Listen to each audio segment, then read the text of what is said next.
नाजरीन, आप तमाम का Z9 उर्दू न्यूज़ में खैर मक़दम है। पहाड़ी शरीफ पुलिस स्टेशन हुदूद में रंगा नायक कॉलोनी में चाकू जनी का एक मामला आया पेश। तफसीलात के मुताबिक सीनू नामी शख्स ने अपने बहनोई महेश पर जानलेवा हमला कर दिया।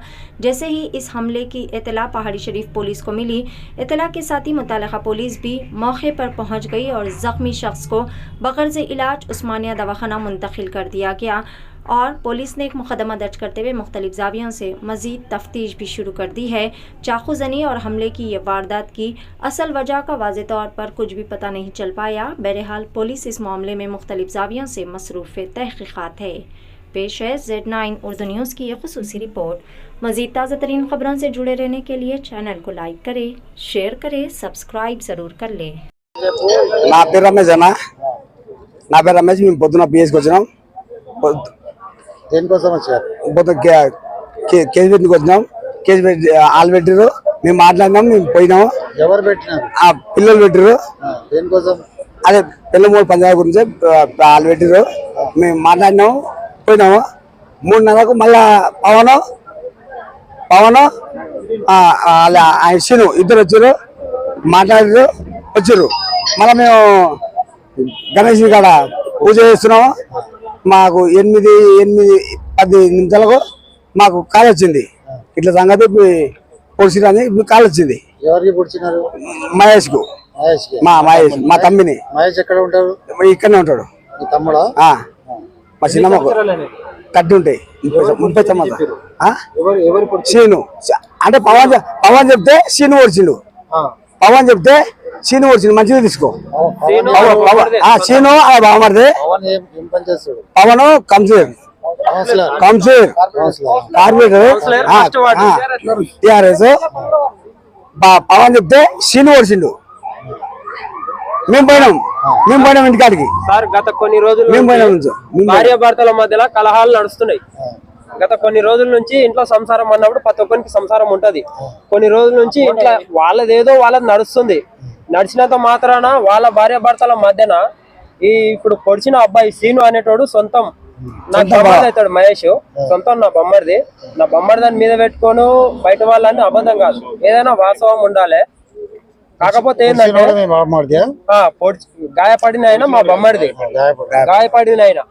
బొమ్మడిది గత కొన్ని రోజుల నుంచి వాళ్ళ ఇంట్లో సంసారం పరంగా కొన్ని సమస్యలు అవుతున్నాయి. వీళ్ళు అమ్మ నాన్న అన్న తమ్ముడు వీళ్ళు ఉంటారు కదా, చిన్నదానికి పెద్ద చేసి వాళ్ళిద్దరి మధ్యలో చిచ్చులు పెట్టి వీడు కాకపోతే ఇంకోడు అనే లెక్కలో వాళ్ళని విడదీస్తున్నారు.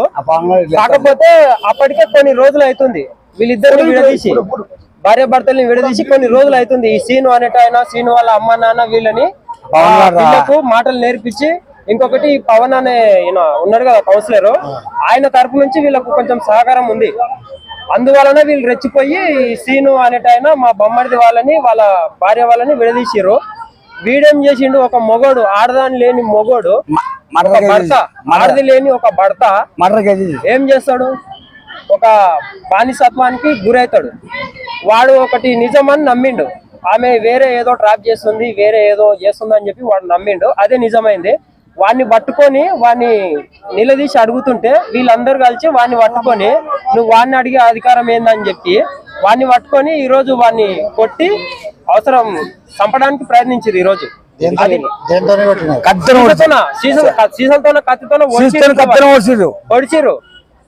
పొడిచి వాడిని ఇంత దారుణానికి గురి తీసిరు వాళ్ళు. ఇప్పుడు అదేందని చెప్పి అడగనికి పోతే ఆడ ఎవరు లేరు.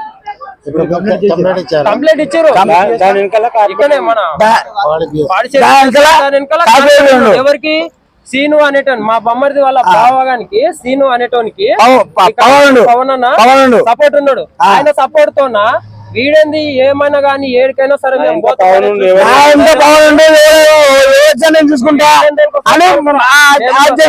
ఇంతకు ముందు ఎన్నో సార్లు సీను ఇది కాదు లెక్క, భార్యాభర్తలు అయినప్పుడు ఎన్నో సార్లు కొట్లాడతారు, తిట్టుకుంటారు, ఒకటవుతారు.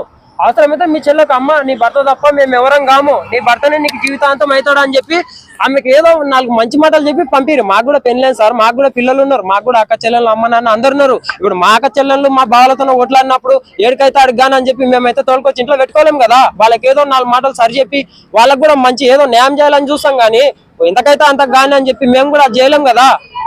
ఆ మాట వానికి ఎన్నోసార్లు ఎక్స్ప్లెయిన్ చేసినాము. సీన్ గాడు ఎంతో రౌడీ వాడు, ఇన్ని సార్లు ఎంత గురించి కూడా చెప్పినా మీ బొమ్మడిని చంపేస్తా అని చెప్పి ఎన్నో సార్లు అన్నాడు. కరెక్ట్ కాదు. మీరు చంపేస్తాను నువ్వు మీ చెల్లెలకి, వానికి ఎందుకు పెళ్లి చేసినావు? చంపేస్తాను నువ్వు ఎందుకు పెళ్లి చేసినావు అని ఎన్నో సార్లు అడిగినాం. అడిగితే కూడా నేను ఏదో చేస్తా అన్నాడు. మేమేం అనుకున్నాం, అరే చేస్తాడు ఎవడు చేయడు, చంపుతాడు చంపడని మేము గిట్లా అనుకున్నాం. కానీ వాడు నిజంగా ఇట్లా చేస్తాడని చెప్పి మాత్రం మేమైతే ఎక్స్పెక్ట్ చేయలేదు. ఈ రోజు దగ్గర కమ్సే కమ్ టైం ఏమైతే 8 ఆ టైం అవుతుంది. సాయంత్రం 4 గంటలకు నాకు కలిసిండు. బావాకి ఇది సంగతి అని చెప్పి నాకు చెప్పిండు. అరే ఏం కాదు నువ్వైతే సబ్జెక్ట్ ఇంటికి పోయి అన్నం మీద పడుకో అని చెప్పి ఉస్మానియా ఎడుతో తీసుకుపోయాను. తెలియదు. ఇది మాత్రం కరెక్ట్ కాదు. భార్య భర్తలు కొట్లాడినంత మాత్రాన ఎవడో రాజకీయ నాయకుడు ఎన్నుకోండి ఏడుకైతే అది కాను. ఇప్పుడు వాని పిల్లల లాగమైతే ఎవడన్నా ఏలుకుంటాడా? మొదలు చెప్పినాడు 5 మంది అంత దొంగతనం ఏం చేసిండు?